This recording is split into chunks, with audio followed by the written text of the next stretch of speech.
Bumati din syempre sila Ate Melinda, Ikang, Lorna at Denden. Bumaba naman si Rafael mula sa pagkakakarga ni Ryder at lumapit sa mga pamangkin kong naglalaro. Sinundan naman siya ni Lorna. Congratulations pare. Sa wakas nagpakasal ka na rin at may asawa na. Nakangising bati ni Carlos at nagtapikan sa mga balikat ang dalawa. Congratulations Lucy. Bati naman sa akin ni Aubrey na malaki-malaki na ang tiyan. Kabunganan na yata niya. Thank you. Mukhang malapit ka ng mga anak ah. Oo, malapit na ang due date ko. Ninang ka ah. Oo naman. Nagbeso kaming dalawa. Teka, hindi ko yata nakikita si Raven. Nagpalingalinga si Ryder. Pati ako'y lumingalinga din. Hindi ko nga nakikita ang kaibigan nila. Baka na late lang. Ani Carlos. Na late? Sobrang late na siya. Lokong yun ah. Nawala pa sa araw ng kasal ko. Hayaan mo na. Bumalik na kasi ang asawa niya. Nakangising tura ni Carlos. Sabay pang kumunot ang noo namin ni Aubrey. May asawa na si Raven? Bulalas ko. Oo. Naghahabol na nga pare. Tinatakot ang mga lalaking lumalapit sa asawa niya. Paturo ka mo siya sa akin. Ani Ryder. Napanguso naman ako. Tuturuan pa niya ang kaibigan niya sa mga kalukuhan niya. Oh, ayan na pala si Boy Habol. Mukhang bad trip ah. Natatawang sabi ni Carlos. Sabay-sabay kaming lumingon kay Raven na walang kangiti-ngiti at salubong ang kilay na lumapit sa amin. Bakit ganyan ang mukha mo? Pambiyernes Santo, bawal dito ang ganyang mukha. Bad omen yan sa bagong kasal. Pangasar ni Ryder. Di maganda. Para pare-parehas tayong disaster ang buhay may asawa. Kanting pangasar din ni Raven. Gago. Paberong sununtok ni Ryder si Raven sa braso. Nakakagulat naman ang nalaman ko na may asawa na pala siya. Tapos balak pang pumorma sa akin at ngayon ay mukhang pinapahabol siya ng asawa niya. Buti nga sa kanya. Babaero din pala siya. Nagsalita ng MC at tinatawag na kami mag-asawa. Nagumpisa na ang munting programa. Nagngingit-ngit ang loob ko habang pinagmamasdan ng mga taong nagkakasiyan sa pavilion. Ngayon ang kasal ni Ryder at ng babae niya. Hindi nga ako makapaniwala sa sinabi ni Morwin kaya sinamahan niya ako dito para makita ko. At talagang pinakasalan niya ang katulong na yun? Nagagalaiting sabi ko. O bakit? Huwag mo sabihing nagsaselos ka? Nakangising tanong ni Morwin. Of course not. Singhal ko sa kanya. May nararamdaman ako selos pero hindi ko sasabihin sa kanya dahil ubod siya ng seloso. Bakit ganyan ang reaksyon mo? Pumikit ako ng mariin. Dahil mas lalong mananalo si Ryder. Isa din ito sa tinitingnan ng husgado. Ang background family namin. Ngayong kasal na siya. Sigurado na ang panalo niya. Sa kanya mapupunta ang custody ni Rafael. Napakatuso talaga ng gago. Busit na sabi ko. Hindi ko inaasahan na pakakasalan ni Ryder ang babae dahil buong akala ko hindi siya seryoso dito at pastime lang niya ito. Pero pwede rin namang ginagamit lang niya ang babae. Oo, ganoon na nga siguro. At ang babae naman na iyon, ang lawak ng ngiti sa labi. Kala mo'y naka-jackpot na. Hindi rin magtatagal ang maliligayang araw niya. Kung ganoon naman pala, edi magpakasal din tayo. Suwestyon ni Morwin. Kunot noong tumingin ako sa kanya. Nahihibang ka ba? Ngumisi siya. Hindi ako nahihibang, babe. Sabi mo, sigurado na ang panalo ni Ryder dahil nagpakasal na siya. Di magpakasal na rin tayo at gawin na natin ang plan B. Sasabihin mong hindi niya anak si Rafael. Siyo nga, may DNA na magpapatunay. I know, pero ikaw na nagsabi di ba? Hindi ka naman talaga sigurado kung si Ryder ba talaga ang ama. O baka naman bukod sa amin ni Ryder, may iba ka pang lalaking isiningit. Sinamaan ko siya ng tingin. Gago, kayong dalawa lang ang lalaki sa buhay ko noon, no? Nagkibit balikat siya. Kung hindi nga anak ni Ryder si Rafael ay ibig sabihin, anak ko siya. Maaari. Tom, sana pala noon pa lang hindi na kita hinayaang bumalik sa kanya. Di sana ngayon hindi ka na nahihirapang bawiin ang anak mo na posibleng anak ko rin. Tumalim ang mga mata niyang nakatingin sa akin. Inirapan ko naman siya. Muli kong ibinalik ang tingin sa reception. Maingi ang mga bisita at naghihiyawan pa. Tinutokso ang bagong kasal. Umikot ang mata ko. Tara na nga. Naalibad pa rin ako dito. Yes, ma'am. Natatawang sabi ni Morwin at pinasibat na ang sasakyan. Tumiimbagang ako sa mga sinabi ni Almira. Parang puputok ng ugat ko sa sentido sa galit. Mariin kong ikinuyom ang mga kamao. Kanina ko pa gustong sumabog sa loob ng korte kung wala lang sa tabi ko si Lucy na nagpapakalma lang sa akin. Lumipad ang nanlilisik kong mata kay Maureen, marasigan na malapad ang ngisi sa labi habang akbay si Almira. Humugot ako ng malalim na hininga para pakalmahin ang sarili. Hindi ako pwedeng magpadala sa galit. Hindi ko dapat ipakita sa kanila na apektado ako. Hinawakan ni Lucy ang kamay ko at pinisil. Lumingon ako sa kanya. Baka sa kanya mukha ang pag-aalala. Hindi rin niya nagustuhan ang tinatakbo ng pagdinig kanina. Ngumiti ako sa kanya at pinagsalikop ang mga kamay namin at sa mga ganitong panahon ay siya lang ang kailangan ko. Hinarap ko na ang dalawa na pawang may malapad ng ngisi sa labi. Hanggang ngayon naguguluhan ako kung paano sila nagkakilala at bakit sinasabi ni Almira na si Maureen ang posibleng ama ni Rafael at hindi ako. Ex niya daw si Maureen bago niya ako nakarelasyon noon at habang kami ay nakipagbalikan si Maureen sa kanya kaya hindi daw siya sigurado kung ako ba talaga ang ama o si Maureen. Walang hiya talagang babae. Hindi ko alam kung nagsasabi siya ng totoo o paraan niya ito para manalo sa custody kay Rafael. Talagang nagsanib puwersa pa sila para pabagsakin ako. So, paano ba yan, Ryder? Hindi lang ikaw ang kaya magpakasal. Nakangisin tuya sa akin ni Almira. Umisi din ako. Sana kaya mo ring magpakaina. Nawala ang ngiti ni Almira at umirap. Kaya ko magpakaina kay Rafael kung isusuko mo na siya sa akin. Mas alam na isang ina kung paano alagaan ang anak niya. Tumawa ko ng malakas. Sa lakas ng tawa ko ay napapalingon sa akin ng mga tao dito sa labas ng trial court. Huwag mo nga akong patawanin, Almira. Ni isang beses hindi ka nagpasuso kay Rafael noon. Ni magpalit nga ng diaper, hindi ka marunong tapos sasabihin mo, mas alam mo kung paano siyang alagaan. Tapos ngayon nag-asawa ka pa ng anak na isang corrupt na politiko. Ano mangyayari kay Rafael kung mapupunta siya sa inyo? Magiging kalunos-lunos ang buhay niya sa inyo. Hindi nakaimik si Almira at naging matalim ang tingin sa amin ni Lucy. Mas lamang na lamang si Lucy sa kanya sa maraming bagay. Mabuti pa si Lucy. Alam kung paano maging ina sa batang hindi niya anak. Yan ang hirap sa'yo, Ryder. Panay ka ako sa atbintang. Wala namang patunay. Mayabang ka lang talaga. Hindi bale, kapag nakapagpa-DNA testing na at lumabas ang resulta na hindi mo nga talaga anak si Rafael, ay mawawala din yung yabang mo. Gaya ng mawawala din sa'yo si Rafael. Nakangising sabat ni Maureen. Nakarehistro ang kumpiyansa sa kanyang muka. Napatiimbagang ako at tumigpit ang hawak ko sa kamay ni Lucy. Hinawakan naman niya ng isang kamay ang kamay ko at mahina pa akong napamura dahil alam kong nasaktan ko siya. Anyway, magkita na lang tayo sa araw ng DNA testing. Ryder, Buena Vista. Magdasal-dasal ka na rin na sana nga'y anak mo si Rafael. Dahil ako, kampante akong anak ko siya. Let's go, babe. Umalis na ang dalawa na may malapad ng ngisi sa mga labi. Kumpiyansang-kumpiyansa sila. Nang makaalis na sa sasakyan ng dalawa ay malutong akong napamura. Punong-puno ng ngit-ngit at agam-agam ang dibdib ko. Ryder, tayo na umuwi. Gusto ko na makita si Rafael. Untag sa akin ni Lucy. Sananyasan ko na si Gerald at mga tauhan ko. Binuksan nila ang pinto sa backseat ng Bronco Raptor ko at inalalayan ko naman si Lucy na sumakay. Sa gitna ng biyahe ay parehas lang kaming tahimik ni Lucy habang magkahawak ang kamay.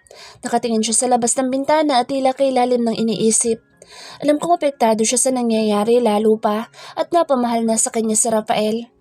Inakbayan ko siya at kinabig sabay halik sa buhok niya. Everything will be alright, sweetie. Trust me. Bulong ko.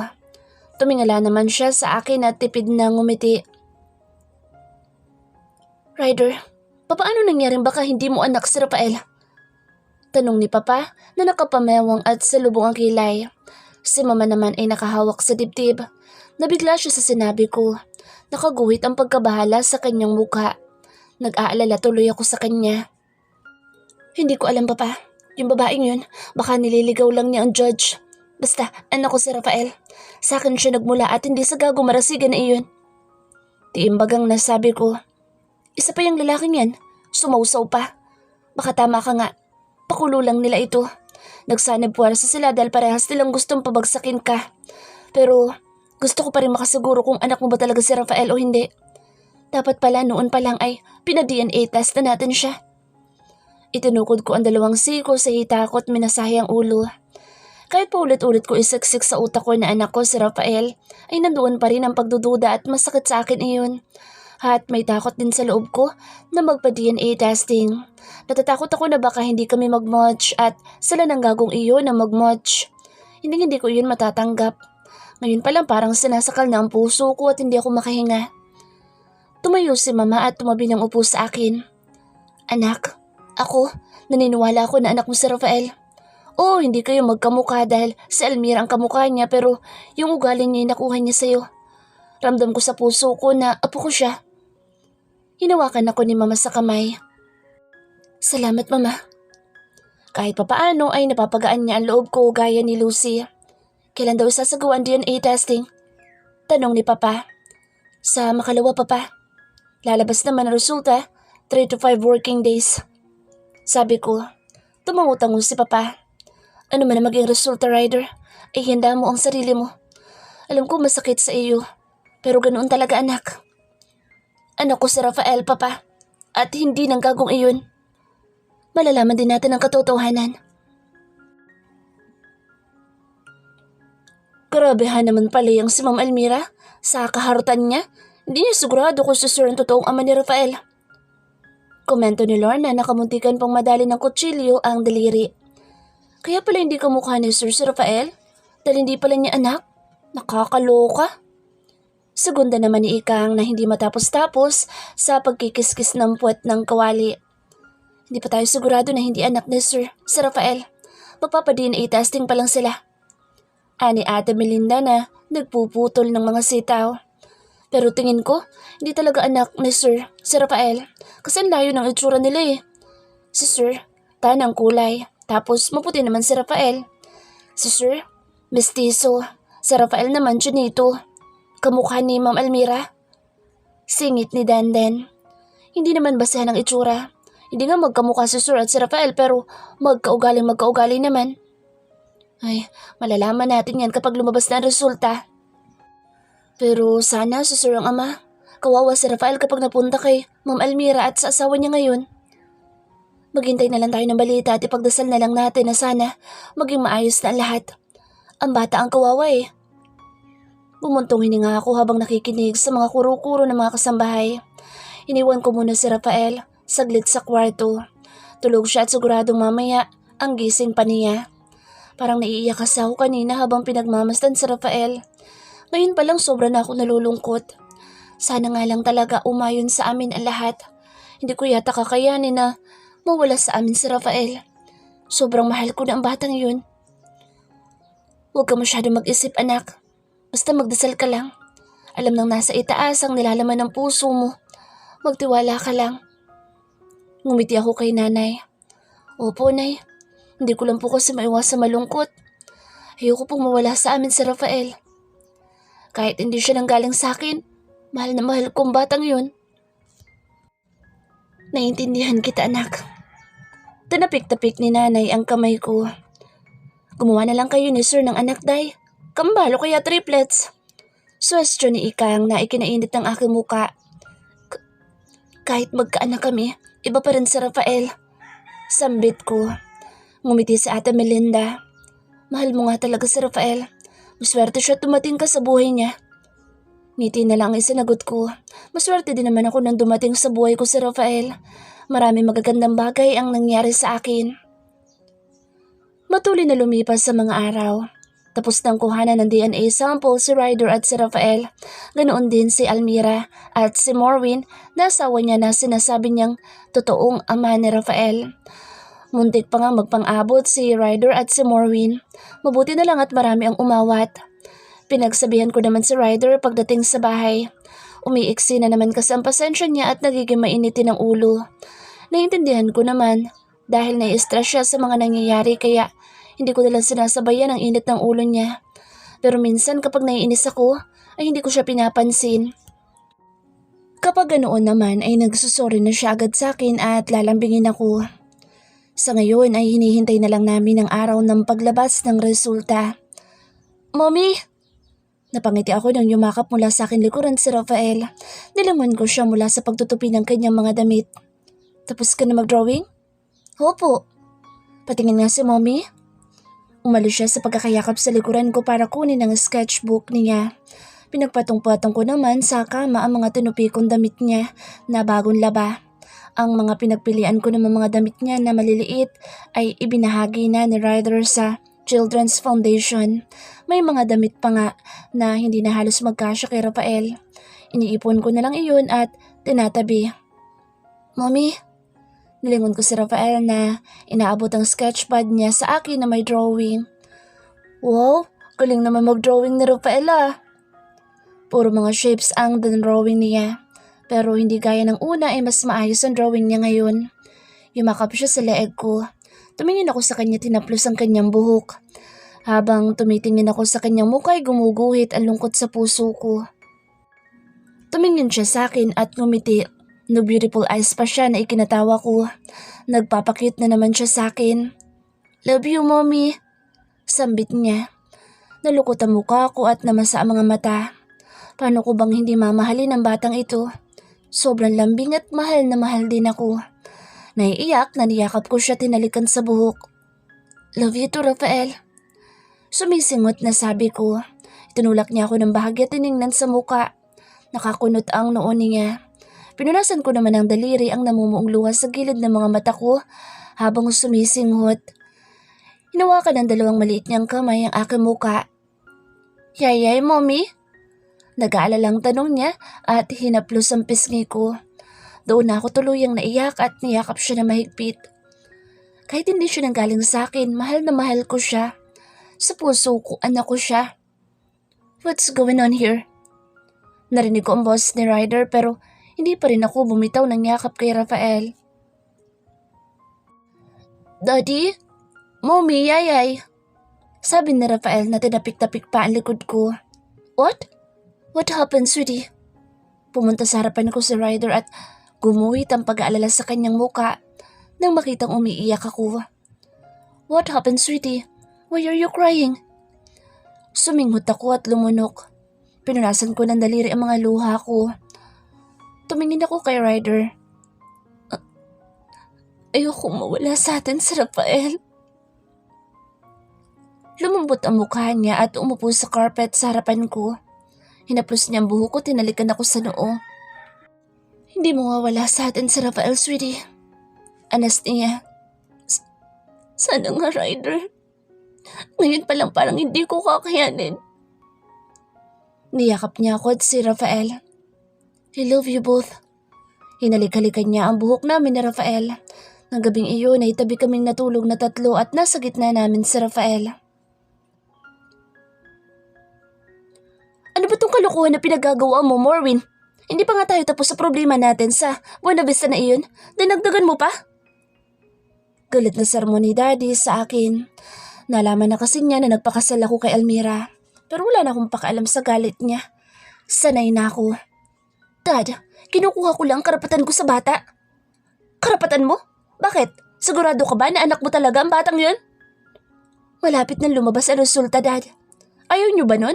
Kapag lumabas na anak ko ang bata, may apo na kayo? Nakangising sabi ko na lalo naman niyang ikinagalit. Kung bakit kasi hindi mo nilulubayan ang babaeng yan? Sinabi ko naman sa'yo noon pa na maraming beses nang layuan mo na ang Almira na yan. Pero sobrang tigas ng ulo mo. Kung anak mo nga ang bata, tatanggapin ko. Pero kung hindi, hiwalayan mo na ang Almira na yan. Kung magmamatigas ka pa rin, mapipilitan akong gumawa ng bagay laban sa babaeng yan. Tumiimbagang ako at kinuyumang kamao. Leave her alone, Dad. Huwag niyo siyang pakikialaman. Baliw na baliw ka na talaga sa babaeng yun. Hindi ko itatanggi ang sinabi ni Daddy. Mahal na mahal ko si Almira. Sobrang saya ko nang malamang nakabalik na siya ng bansa. Nabura ang lahat ng sama ng loob ko sa kanya. Ilang araw ko siyang pinamamanmanan at nalaman ko ang problema niya sa anak niya kay Ryder. Ayaw nitong ibigay sa kanyang anak kaya kinuha ko ang pagkakataon na iyon para mag-alok ng tulong sa kanya para mapalapit siya sa akin. Ramdam kong may pagtingin pa siya sa akin dahil kung wala ay hindi siya tutugon sa mga halik at haplos ko. Kaya gagawin ko ang lahat para mapasaya siya. Kung ang bata lang na iyon ang kaligayahan niya, ibibigay ko sa kanya. Kahit na ba hindi ako sigurado kung anak ko siya. Makakaganti na ako kay Ryder ay mapapasa akin pa si Almira. Tumayo na ako sa couch at tumalikod na. Saan ka pupunta, Maureen?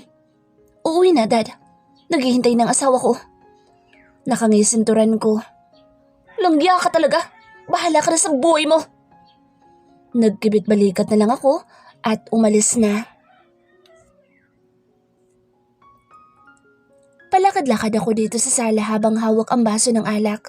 Hindi matahimik ang loob ko. May pag-aalinlangan ako. Hindi ako sigurado sa mga mangyayari. Paano kung anak nga talaga ni Ryder si Rafael? Mababaliwala lang ang lahat ng effort ko. Kasi naman, hindi naman talaga ako sigurado kung si Ryder ba ang ama. Pwede rin naman kasing si Maureen. Pero kung ako masusunod, sana'y si Maureen na lang ang ama para walang kahirap-hirap na makuha ko si Rafael. Nilagok ko ang laman ng baso. Napapitlag ako nang yumakap sa akin si Maureen. Pumiksi ako sa yakap niya. Nakauwi na pala siya. Ano ba, Maureen? Asik ko sa kanya. Ngumisi naman siya. Bakit ang sungit mo na naman? May dalaw ka ba? Umikot ang mata ko. Wala. Wala lang ako sa mood kaya tantanan mo muna ako. Ang gagoy, tinawanan lang ako at prenteng umupo sa couch. Ano ba kasing problema at para kang pusang hindi mapaanak dyan? Tila nang aasar pa na tanong niya. Bumuntong hininga ako. Walang mangyayari ko sa kanya kung ibubunto ng frustration ko. Siya lang ang tanging makatutulong sa akin. Iniisip ko lang ang magiging resulta ng DNA test. Paano kung anak nga talaga ni Ryder si Rafael? Eh di wala na talaga akong pag-asa na makuha si Rafael. Kay Ryder na talaga siya. Pabagsak na umupo ako sa couch at dinampot ang pakete ng sigarilyo. Kumuha ko ng isang stick at iniipit sa labi. Dinampot ko ang lighter at sinindihan ito. Huwag mo na muna masyadong isipin ang tungkol dyan, babe. Hintayin muna natin lumabas ang resulta. Matalim kong tiningnan si Maureen na hindi pa rin nabubura ang ngisi sa labi. Kapag lumabas na mag-ama ang dalawa, ay tuluyan ang mapupunta kay Ryder ang custody ng anak ko. Hindi ako umuwi dito sa Pinas para lang mauwi sa walang plano ko na makuha ang anak ko. Ang bala ko kapag nakuha ko na si Rafael, ay alis kami ng bansa at sa France na kami maninirahan. Ilalayo ko siya kay Ryder at sa babae nito na filingera. Tumabi ng upo sa akin si Maureen at inakbayan ako. Don't worry, babe. Kahit anong mangyari, makukuha mo ang anak mo. Basta magtiwala ka lang sa akin. Nakataas ang kilay na tumingin ako sa kanya. May kakaibang kislap ang kanyang mga mata. Ramdam ko ang tensyon sa loob ng trial court. Tahimik ang magkabilang panig at nakikinig lang sa nagsasalitang court reporter. Ako naman ay nalalamig ang mga kamay na hawak ni Ryder. Nakaupo sa kandungan niya si Rafael na tahimik lang naman at busy sa hawak na laruan.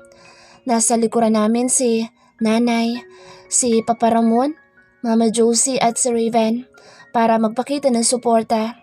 Hindi nakasama si Carlos dahil bagong panganak ang asawa nito. Kumakabog ang dibdib ko sa kaba. Mukhang naramdaman iyon ni Ryder dahil pinisil niya ang kamay ko. Tumingin siya sa akin at ngumiti. Tipid na ngiti lang ang isinukli ko. Are you okay, Mrs. Bonavista? Pabulong na tanong sa akin ni Atty. Regalado. Kimi ako ngumiti sa kanya. Ayos lang po ko, Attorney. Kinakabahan lang po ako sa resulta ng DNA.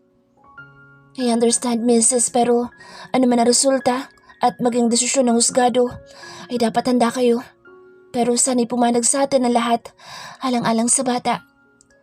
Tumango na lang ako sa sinabi ni attorney at nanahimik na lang. Tahimik ako nagdasal na sana ay umayon sa amin ang desisyon ng korte.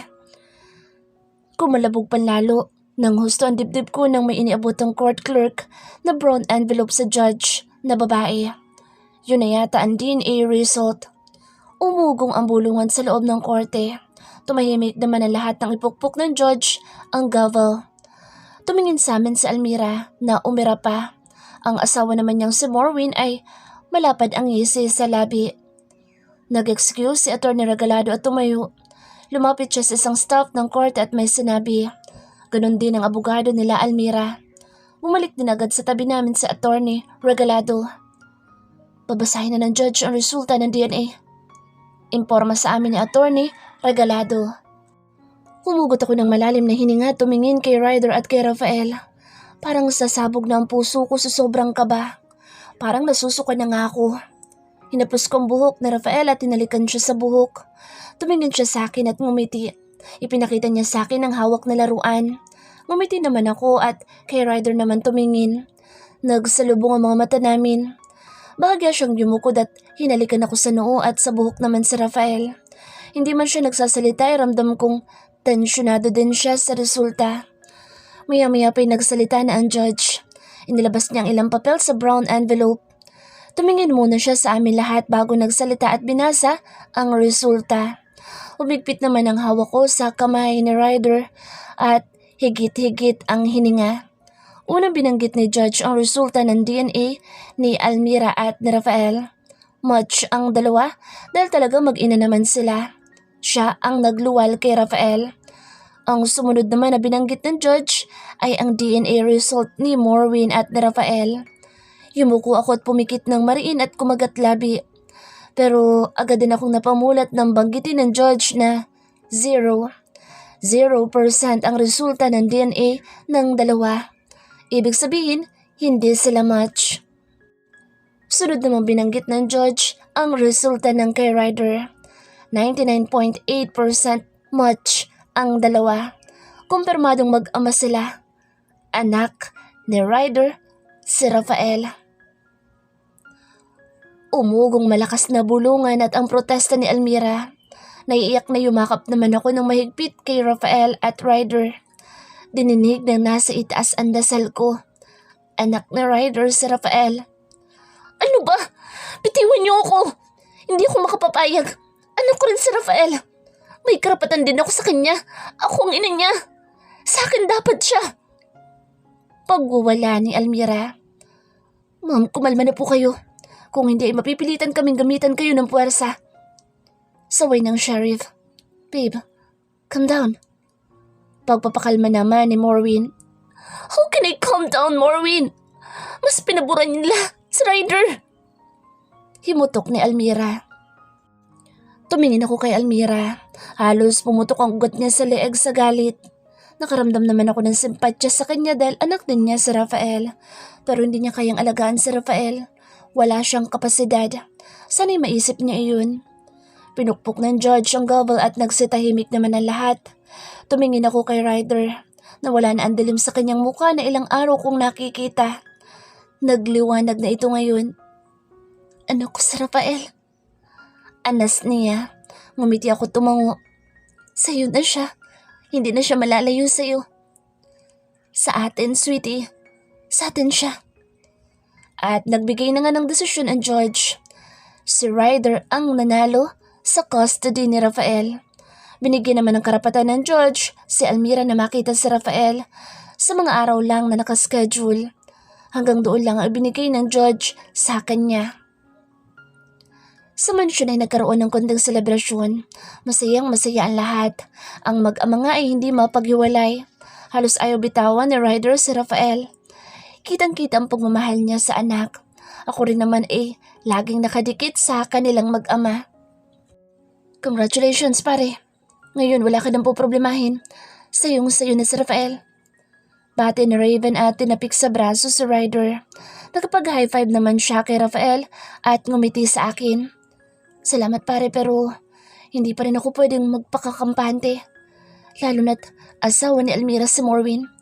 Siguradong may niluluto na naman plano ang gagong iyon. Ni Ryder. Ryder, yung bibig mo. Naririnig ka ni Rafael. Sit ako sa kanya. Minsan kasi walang filter ang bibig niya. Matandain pa naman si Rafael sa mga salitang bago sa pandinig niya. Sorry, sweetie. Ngumisi naman si Raven at naiiling. Bakit kasi hindi mo maipakulong-kulong ang marasiga na iyon? Kung wala lang sa pwesto ang ama niya, matagal ko na siyang naipakulong. Silang mag-ama. Kumakalap lang ako ng matibay na ebidensya na hindi nila malulusutan. Okay, if you need help pare, sabihan mo lang ako. Sure pare. 2 months later. Sige na naman, Rafael. Bihis ka na. Huwag ka na magpahabol dahil pagod na si Yaya Doreng. Kumunot ang noo ko nang marinig ang boses ni Ate Doreng. Sumilip ako sa bukas na pinto ng kwarto ni Rafael. Nakita kong tumatakbo si Rafael na hubot-hubad habang nakasunod sa kanya si Ate Doreng. Malakas pa ang hagikik ni Rafael na sadyang nagpapahabol sa yaya niya. Uminto sa paghahabol sa Ate Doreng at tumawak sa balakang. Napansin kong basa ang harapan ng scrub suit niya. Mukhang pinapahirapan siya sa pagpapaligo ni Rafael. Napalingon siya sa akin. Agad siyang tumayo ng tuwid nang makita ako. Ay, Ma'am Lucy, kayo pala. Hindi ko pa po mabihisan si Rafael dahil nagpapahabol po. Mommy! Lumapit sa akin si Rafael at yumakap sa hita ko. Malapad ang ngiti niya sa labi at basa pa ang kanyang buhok. Bakit hindi ka pa nagpapabihis kay Yaya Doreng? Lalamigin ang sweetie bird mo. Biro ko sa kanya. Humagikhik naman siya at tinakpan ng kamay ang gitna. Mabuti pa siya at may hiya. Samantalang yung daddy niya walang hiya. Panay ang lakad sa harapan ko ng hubot-hubad kapag bagong shower. Nasanay na lang ako sa kawalang hiyaan niya. Umiling-iling si Rafael. Ayaw niya magpabihis sa yaya niya. Akin ang mga damit niya, Ate Doreng. Ako na magbibihis sa kanya. Tapos magpalit ka na ng damit bago ka palamigin. Sige po, ma'am. Ibinigay sa akin ni Ate Doreng ang mga damit ni Rafael at nagpaalam ng lalabas. Umupo naman ako sa kama at lumapit sa akin si Rafael. Dinampot ko ang tuwalya niya na nakalapag sa kama at pinunasan ang buhok niyang mamasa-masa pa.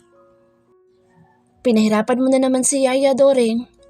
Binungis-ngisan lang niya ako. Si Ate Doreng ang bagong yaya ni Rafael. 3 linggo na siya dito at mabuti ngay hindi pa sumusuko sa kakulitan ni Rafael. Nabato na rin siya nito na 1 beses. Pinagsabihan ko naman si Rafael at hindi na iyon naulit pa. Sabi ko nga noon kay Ryder ay wag nang kumuha ng bagong yaya para kay Rafael. Nag-aalala kasi ako sa makukuhang yaya, baka buko lang din ang abutin kay Rafael. Kaso mapilit si Ryder at kumuha pa rin para may kahalili sa akin sa pag-aalaga kay Rafael. Dahil mag-asawa na daw kami ay dapat din daw na may time din daw ako sa kanya. Hindi yung purong si Rafael lang. Pinagsalosan pa ang anak. Parehas naman sila.